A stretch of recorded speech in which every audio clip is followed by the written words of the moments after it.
In this video, I'm gonna show you how I take my corporate headshots. I'm gonna show you how I pose my individuals, the directions that I give to my individuals, and then the finished images after each session that I actually have. In addition, I'm gonna give you a bonus tip on why it's important for you to take group shots during your headshot session. That's a mouthful.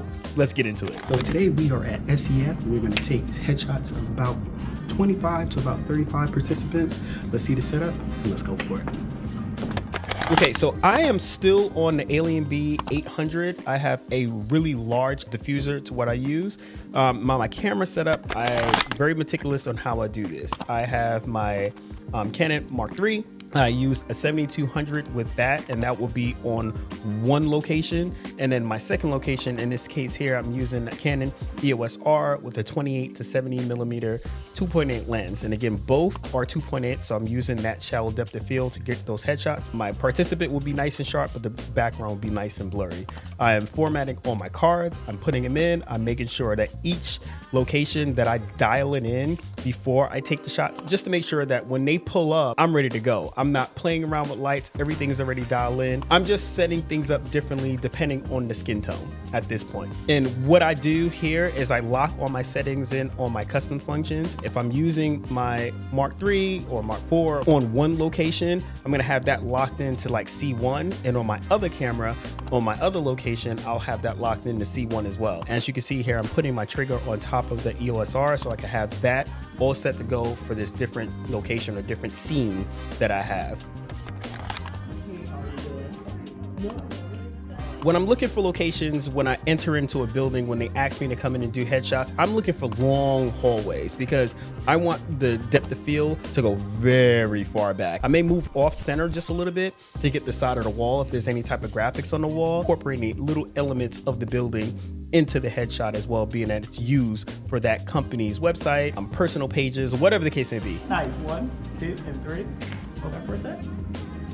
Make sure I don't have any glare. When I have subjects that have glasses, I always make sure that I check the camera to make sure there's no glares because I don't want to deal with that in Photoshop later. Say for instance, if the light is sitting right here and they have glasses, I just make my subject tilt their head down and just a little bit away. So when it hits, it's not hitting their glasses. The additional thing that I do is make sure that I mark the area to where I want their lead foot to be. As you can see here, her lead foot is actually covering the tape that I have on the floor. So I have them kind of lean in towards that one foot to give more of a feminine pose or masculine pose. In this case here, she's doing more of a feminine pose. Trying to see his arm. There we go. 1, 2, and 3. Now, I mentioned earlier masculine and feminine shots. This shot particular, it's more of a power pose. A lot of my subjects, especially if they're female, they want this shot too. So I give them the option. We'll do both. We'll do on the hips and we'll also do the power pose as well. And 1, 2, and 3. And we're getting a full body, okay? Now, the one thing I always recommend is to tell your subject what you're doing, because if you just start walking up on them, they may just get out of pose. Really explain to what you're doing while you're moving so they don't have to second guess anything that they're doing on their side. And 1, 2, and 3. The other thing that I do, as soon as the subject walks up, I ask them, hey, what's your favorite side? If they say I don't have one, I just go for the one that I like to photograph the most. The other thing that I do is use my hand. This way, it's so much easier for them to lock focus on your hand and just position their head this way. Again, you're in a corporate environment, just nice, concise instructions to your individuals, and everything will run nice and smooth for you. So here we go. So I'm going to go for mid, tight, and go for full body. Okay? All right. Like that. Nice. 1, 2, 3. The other thing that I would tell you is to make sure that you are using yourself. Get up there and actually show them what you want to do. And also it gives them some type of insight on how the image could possibly look. I'll also say too, gentlemen that have ties, suit jackets and such, don't be afraid to get up there and fix things. At the end of it, you're the one that's going to have to edit that in post.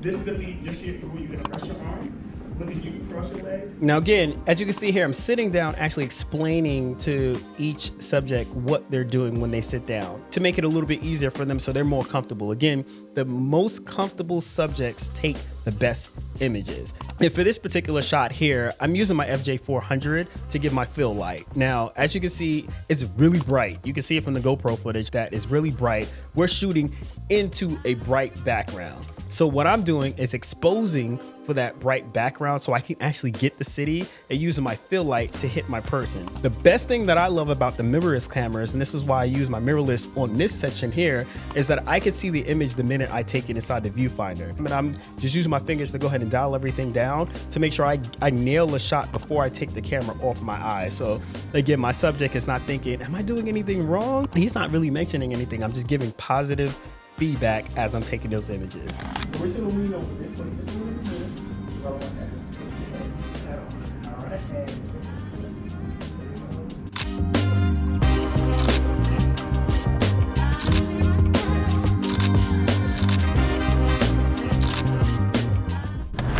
All right, guys, so now we're on set, or we should say location number 2 for the headshots. Basically what we do the headshots first, and then after that we do a big group shot in front of the building to where we're doing the headshots for. So again, this is a way to, like, annual plans or annual budgets or whatever the case may be, annual something, annual books, to show this is the staff that we had, you know, during the 2021, 22 year or 2022, 23 year. So it's just a good way to just bring everybody together, get that group picture so you can reminisce on who was there at the time when you did the headshots. So here's a bonus tip. Even if they don't want the group photo, just say, hey, as an offering, we're gonna offer a group photo as well. If you can grab them outside, even better, because it's showing the building and you have plenty of room to work with if you didn't bring a wide angle lens, and grab the image from there.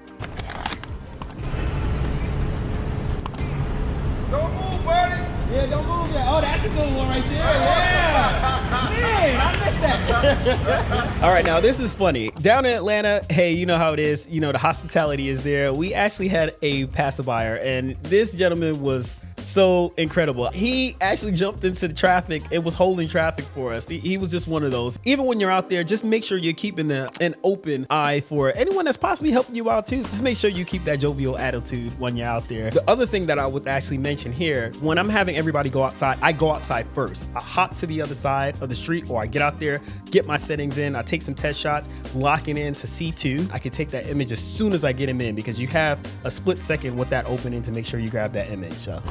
All right, guys, here we go. Count of 3. 1, 2, 3. Perfect. All right. Yeah, I got it.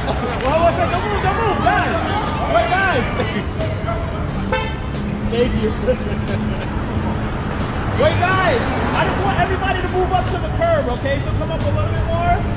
There we go. The same pose, but right at the curb. That's better. Yeah. I got the trap. Oh, the last one right here.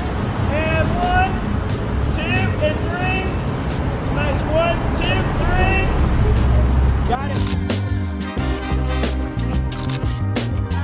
So there you guys have it. This is how I take my corporate headshots when I'm out there in the field. Just make sure that you are being the person that they hired you to be. You don't have to be stuffy. You don't have to be all technical. Just get out there and have a great time so you get those natural smiles and natural shots and natural poses. We want to keep making videos just like this when I'm outside in the field, when my team's outside in the field. So make sure you subscribe to this channel and also hit that notification bell so you can be notified when we drop more videos just like this or any other content as it surrounds media, weddings, and photography and videography. So my name is Jay. I'm here in Atlanta. Hope this helps, and I check you on the next one. Make sure you keep those cameras clicking.